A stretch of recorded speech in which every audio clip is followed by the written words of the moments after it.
Hello, আসসালামু আলাইকুম। কেমন আছেন সবাই? আশা করি সবাই ভালো আছেন। আলহামদুলিল্লাহ আমিও ভালো আছি। আবার চলে আসলাম আমি আমার সারাদিনের একটা ভ্লগ নিয়ে। তো সকালবেলা আমি এখানে খাবার রেডি করছিলাম। নাস্তার মধ্যে ছিল রুটি, আমি একটু পেঁপে ভাজি করেছিলাম।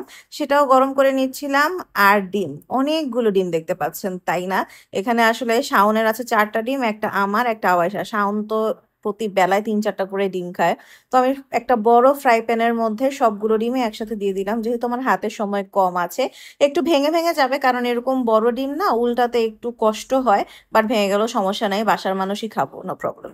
আমি ইদানিং বাসায় এত কম সময় দিতে পারছি, তো আজকে আমার প্ল্যান আছে যে আমি বাসায় থেকে বাসার অনেক কাজ করব।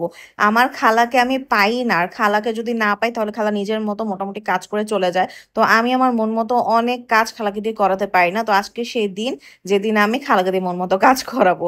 আমি যে মাশরুম প্যাটিস বানিয়েছিলাম এর মধ্যে দুইটা একটু আমি এয়ার ফ্রায়ারে ব্রেক করে নিলাম। একটা আওয়াইশাকে আমি টিফিনে দিব, পাশাপাশি ওকে দিয়েছিলাম একটু নুডলসও গতকালকে রাতে রান্না করেছিলাম। আর দিলাম একটু সস। এই সবার অনেক অনেক কোয়ারি থাকে আওয়াইশার টিফিন বক্স, পানির ফ্লাস্ক, আওয়াইশার ব্যাগ এগুলো নিয়ে। তো টিফিন বক্স আর পানির ফ্লাস্ক আমি নিয়েছি নাবিহাস বেবিস কালেকশন থেকে। এটা অনলাইনের একটা পেজ, আপনারা সার্চ করলেই পারবেন।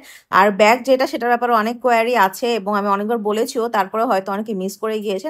সিঙ্গাপুর এয়ারপোর্টের একটা শপ থেকে এই ব্যাগটা নিয়েছিলাম। তো আওয়াইশাকে রেডি করে খাইয়ে দিয়ে এখন ওর বাবা আর ওকে বিদায় দিয়ে দিলাম, আর আমি শুরু করে দিলাম রান্না। এখানে আমি পাবদা মাছ ভেজে রাখছি, এটা আমি একটু রান্না করব। আর রুই মাছও রান্না করব, পাশাপাশি শিং মাছও রান্না করব। রুই মাছও ভেজে রাখছিলাম। পাবদা মাছটা আজকে রান্না করব সরিষা দিয়ে, রুই মাছ রান্না করব আলু পটল দিয়ে, আর শিং মাছ রান্না করব লাউ দিয়ে। আসলে আজকে আমার মেইন টার্গেট ছিল যে বাসায় থেকে আমি সবজি রান্না করব।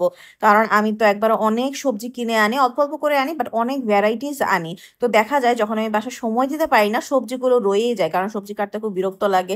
সারাদিন কাজ করে এসে বাসায় এসে সবজি কাটাকাটি করতে ভালো লাগে না। যদি নর্মাল কোনো ভুনা আইটেম হয় ওগুলো আমি রান্না করে ফেলি। তো খালাকে যদি না পাই কোন সবজি কিভাবে কাটবে, কোনটা কিসে দিব, এরকম করতে পারি না, এর জন্য আমার সবজি যায় জমে। এবং সবজি তো আসলে এত বেশি দিন রেখে খাওয়া যায় না, তাই যেদিন বাসায় থাকি ওই দিন সবজি দিয়ে অনেকগুলো আইটেম করে ফেলি। শিং মাছটা আমার বাসায় কম খাওয়া হয়, তো রান্নার প্রসেসটা মাঝে মাঝে একটু উল্টাপাল্টা হয়ে যায়। এই যেমন শিং মাছ কিন্তু আপনি কষানোর সময় এটা মোটামুটি অনেকখানি হয়ে যায়, আর ভেঙে যায় শিং মাছ। তো এজন্য শিং মাছ এত আগে দিতে হয় না, লাউটা তো সেদ্ধ হওয়া দরকার ছিল, এরপরে আমার শিং মাছ দেওয়া দরকার ছিল, অথবা শিং মাছ কষানোর সময় হালকা দিয়ে এটা আলাদা করে উঠায় রাখা দরকার ছিল। তো লাউ সেদ্ধ হতে হতে শিং মাছ যখন দিয়েছি না, শিং মাছটা একদম শেষের দিকে কাটা কাটা হয়ে গিয়েছে, মানে অনেক মাছ নরম হয়ে খুলে গিয়েছে। তো এটা আসলে আমার ভুল হয়ে গেছে। আর বেশি জাল দিলে অবস্থা খারাপ হয়ে যাবে, তাই আমি এরকম ঝোল তরকারি থাকা অবস্থাতেই এটার মধ্যে লাস্টে ধনিয়া পাতা দিয়ে নামিয়ে ফেলবো। আর আমার আলু পটলের যে তরকারিটা রুই মাছ দিয়ে সেটাও বসিয়ে দিলাম। আর এখন পাবদা মাছের তরকারিটা বসাবো। এটার জন্য আমি সরিষা বাটা সবসময় করে রাখি, কারণ আমার সরিষা বাটা দিয়ে যে কোনো ধরনের মাছ খেতে খুব ভালো লাগে। বাট সরিষা বাটাটা যেহেতু শেষ, তাই নতুন করে আবার একদম বেটে আমি ডিপ ফ্রিজে করে রেখে দিয়েছি। পাবদা মাছের জন্য এখানে সরিষাটা কষাতে কষাতে আমি দেখলাম যে আমার রুই মাছের ঝোলটাও অলমোস্ট হয়ে গিয়েছে। একটু পুডিংও বানাবো আজকে, কারণ আমার নাস্তাও শেষ। তো এটার জন্য আমি ক্যারামেল তৈরি করে নিচ্ছিলাম। আগে করতাম কি, ফ্রাই প্যানের মধ্যে ক্যারামেল বানাতাম, এরপরে পুডিং যে পাত্রে বসাবো সেই পাত্রে ক্যারামেলটা ঢালতাম। এটা ঢালতে গিয়ে একবার আমার এমন হাত পুড়েছে, আর ক্যারামেলের হাত পোড়া মানে এত ভয়ঙ্কর। তো এরপর থেকে আমি যে পাত্রে ক্যারামেল বানাই ওই পাত্র সরাসরি চুলায় দিয়ে দিই। তো এখানে আমার দেখলাম যে সরিষাটা অলমোস্ট কষে এসেছে, এখন দিয়ে দিলাম কাঁকরোল ভাজি। আর পাশাপাশি চলে গেলাম আওয়াইশার জন্য আবার এই মাশরুম প্যাটিসটা রেডি করে ডিপ ফ্রিজে রেখে দিব আমি, কারণ এটা সবাই খুবই পছন্দ করছে। আওয়াইশাও দেখলাম যে ভালোই খাচ্ছে।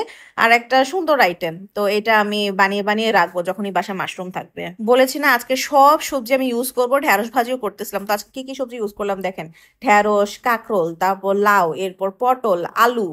তো বাসায় থাকলে আসলে এভাবে প্রসেসিং করতে হয়। এর মধ্যে আবাসা চলে এসেছে, আমাকে দেখাচ্ছে যে আজকে সে কি ড্র করেছে। ভিজে গেছে, দেখি দেখি। ওয়াও, এটা সানফ্লাওয়ার, এটা বাবলা। আওয়াইশা দেখালো যে সে সানফ্লাওয়ার আজকে ড্র করেছে, কালার করেছে। তো ওকে একটু আমি গোসল করতে দিয়ে চলে আসলাম দুধ জাল দিতে পুডিং এর জন্য। তো রান্না বান্না আমি দেখিয়ে দিই যে কি কি করলাম। এখানে হচ্ছে পাবদা মাছ সরিষা দিয়ে, তারপর কাঁকরোল ভাজি, আজকে তো ওরকম পুড়ে নাই, থ্যাঙ্কস গড। এরপর এখানে কি আছে দেখি, এখানে হচ্ছে আমার যে আলু পটল দিয়ে রুই মাছের ঝোল সেটা। এরপরে আছে আমার এখানে লাউয়ের তরকারি, একটু বেশি ঝোল রয়ে গেছে বাট ইটস ওকে। আর আছে ঢেঁড়স ভাজি, সাদা ভাত, আর ক্যারামেল তৈরি করে রাখছি। আস্তে আস্তে এখন পুডিং বানাবো, পাশাপাশি আওয়াইশকে খাওয়াচ্ছি, ঢেঁড়স ভাজি আর পাবদা মাছ নিয়েছি আর আমিও খাচ্ছি। এখানে রয়েছে অল্প একটু ভাত, তারপর সব সবজি নিয়েছি, ঢেঁড়স, কাঁকরোল, এখানে পাবদা মাছটা নিয়েছি, রুই আলুর যে পটলের তরকারি সেটা নেই নেই, আর লাউ দিয়ে শিং মাছ নিয়েছি, সাথে শসাও নিয়েছি, লেবু নিয়েছি। অনেকেই আমাকে বলেন যে আমার ডায়েটের ভিডিও দেখতে নাকি তাদের বিরক্ত লাগে, বিকজ ডায়েট করেও কোনো লাভ হচ্ছে না। তো এখন কি করব, ডায়েট করা ছেড়ে দিব? আমার লাইফে যেটা যখন ঘটে আমি সেটাই দেখাই, আমি আর্টিফিশিয়াল কিছু দেখাই না। এখন ডায়েট করতেছি তাই দেখাচ্ছি, যদি ভালো না লাগলে অবশ্যই ইগনোর করতে পারেন, কোনো প্রবলেম নেই। কোনো মানুষের এরকম কোনো কিছু করা উচিত না যেটা তার ভালো লাগে না। যাই হোক, শাওন ঘুমিয়েছিল, আমি আওয়াইশাকে নিয়েও একটু ঘুমানোর ট্রাই করতেছিলাম। উঠে পড়ো মা, উঠে পড়ো আমার সোনা মা, জাদু মা আমার, উঠে পড়ো মা, আমার জান, আমার প্রাণ, আমার সোনা, আমার কলিজা। তুমি কে?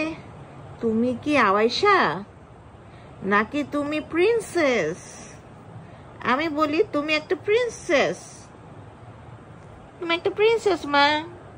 আবাসকে ঘুম থেকে তুলে ফ্রেশ করিয়ে এখন ও এমনি বসে আছে, একটু কার্টুন দেখতেছে, আর আমি এ ফাঁকে আমার যে ফেস প্যাকটা ইউজ করছি সেটা বানিয়ে ফেলছি, জাস্ট কফি আর হানি।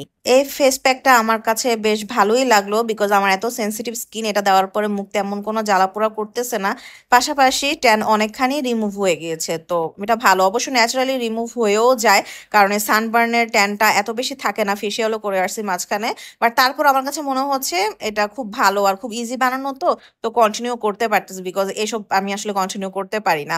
আওয়াইশাকে এখন একটু আমি চুলে তেল দিয়ে দিচ্ছি, যেহেতু আগামীকালকে স্কুল নেই, তো স্কুল যদি না থাকে তাহলে আগের দিন আমি একটু চুলে তেল দিয়ে দিই, বিকজ আমি ওভারনাইট রেখে তো পরের দিন ওয়াশ করে ফেলি। এরপর আওয়াইশাকে সন্ধ্যাবেলা আমি একটু গরুর দুধ খাওয়াবো, আর আমি নিজে এখন টক দই দিয়ে একটু খেজুর খাবো। এটা আমার সন্ধ্যাবেলার নাস্তা, আর আমার এটা এত মজা লাগে, মিষ্টি দইয়ের চেয়ে না টক দই দিয়ে খেজুরটা আমার কাছে বেশি ভালো লাগে। আর আওয়াইশাকে আমি রাতের খাবার খাওয়াবো, তো নিয়ে আসছি ওই লাউ দিয়ে শিং মাছ এনেছি, আর ভাত এনেছি, সাথে একটু লেবু এনেছি।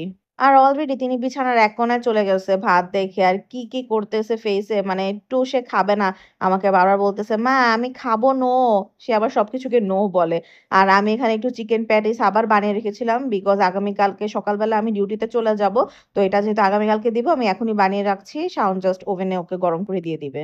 আর আমি রাতে ডিনারের জন্য নিলাম আবার টক দই দিয়ে, শসা দিয়ে একটু চিকেন, পাশাপাশি নিয়েছিলাম একটা পাবদা মাছ, বাট মাছটা আর খাই নাই, কারণ এই শসা টক দইয়ের চিকেন খেয়ে আমি একদম ফুল হয়ে গিয়েছিলাম। তো এই তো ছিল আমার আজকের ভিডিও, সবার কেমন লাগলো অবশ্যই কিন্তু জানাবেন, ভালো লাগলে শেয়ার করবেন। থ্যাংক ইউ ফর ওয়াচিং, আল্লাহ হাফেজ।